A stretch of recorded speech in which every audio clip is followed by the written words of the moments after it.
Hi, it's Rick from Dogtooth. I'm your host in Collab. I thought I'd do a couple of videos this week. I tried to do a Facebook Live the other day into the group, but unfortunately it kind of went wrong and ended up on my own personal Facebook page. So I thought I'd do another post today, like a short little thought process for you and your business. So I enjoy reading. I mean, I actually enjoy writing as well. I wrote this book. Just in case you wanted to go online, it's 99p at the moment on Kindle, or you can buy the actual printed book.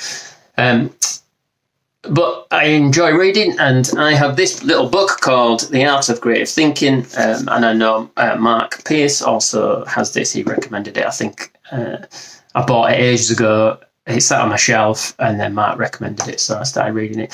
It's got really tiny chapters, like 2 pages to 5 pages, all in on a subject about creative thinking, and I generally like dip into it just as a kind of a thought for the day type thing.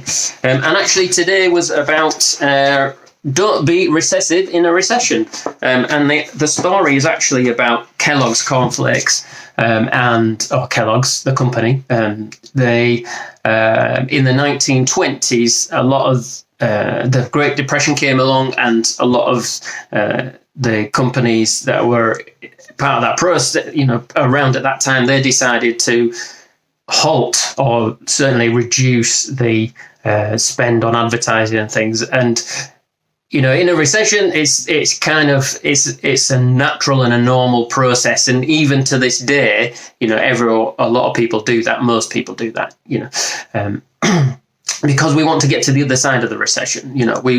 So we cut staff and we cut overheads and we cut all the things that are unnecessary, and we run lean to try and get to the other side. But actually, as Mr. Kellogg's will prove, that isn't always the right move. So what Mr. Kellogg's did was actually, instead of reducing his advertising budget, he doubled his advertising budget. And that by the end of that decade, because everyone else had reduced their visibility because of advertising, and he'd increased, doubled it, essentially he was getting like a 4 times multiple over the competitors. And by the end of the decade, he totally dominated. So, they came out and they are the biggest brand in the world for food, for cereal.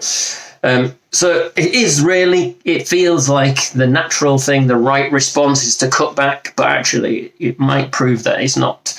And that then made me think, but we are on course for a recession. It's obviously going to happen. It's not one of these things where we're talking it up. It's just the economics of life that we're going to end up in recession, because one, we're on a 10-year streak of winning, and the market is typically 10 years cycle, and so we're definitely gonna hit that. I mean, probably as a small business doesn't mean anything, and it'll be some people will be impacted by it and some people won't. But what I'm trying to say is that with the recession that is coming because of the economic situation with this virus, there is opportunity out there. So the opportunity in pushing yourself to the top, we're perfectly 21st century. We've got social media and we can keep advertising for free. Now, all your competitors can do that as well, though. So just think about that. Where can you go that they're not? How can you get the 4 times multiple that Kellogg's did? But then on the backside of this whole virus thing, at the other side of it, when kind of life returns to reasonably normal, I don't think it'll ever go back to the way it was entirely, because I think people will be are now out of office, that will quit, that they want to spend their time at home, etc. So their home offices, people will be doing a lot from there. I think people start their own businesses.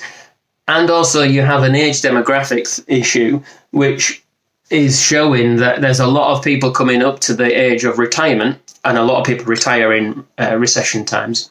But there's a lot of people due to age are about to retire or hand their business over or something. Even in my own town, there's been a sports shop that could not sell at all to anyone and just closed.